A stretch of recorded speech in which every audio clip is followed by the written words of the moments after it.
U Puli je 2007. godine osnovan atletski klub Spektar za osobe sa invaliditetom.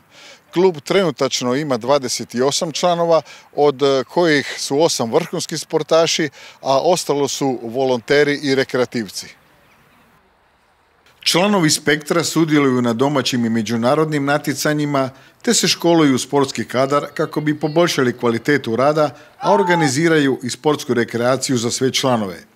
Redovito treniraju cijele godine kako bi bili spremni za odlazak na razna natjecanja.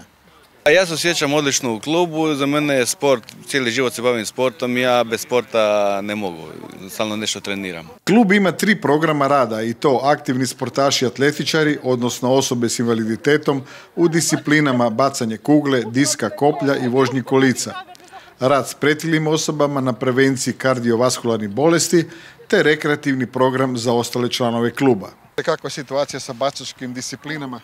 Ne baš trenutno dobra, jer treniramo tu ovako na travi, ali nadamo se sada da će uskoro ići bacalište baš pravo da možemo normalno to odraditi treninzge.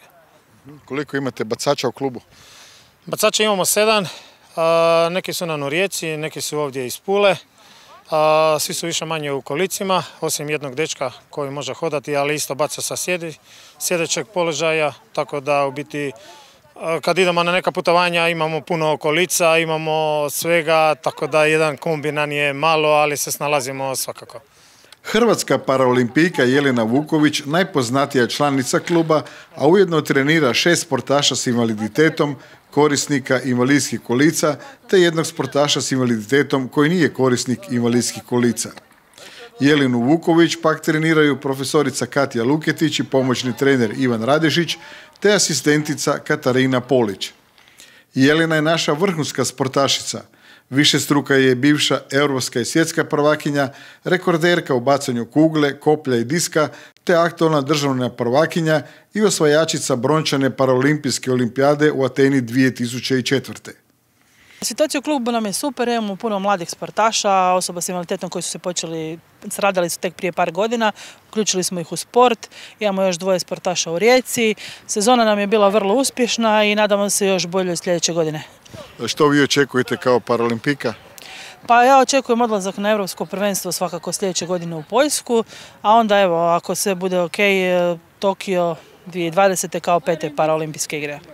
Klub želi u suradnji sa gradom Pulom kreativno i smisleno organizirati vanjski neiskorišteni prostor ispred zgrade Karlo Rojca.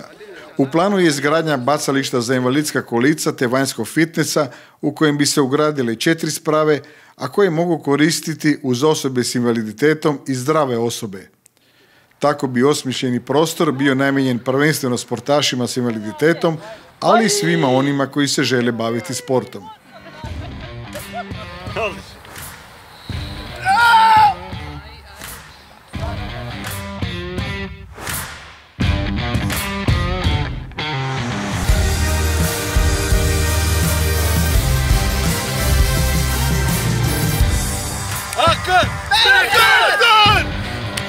Bilo bi to sve za danas, ali i za ovu godinu.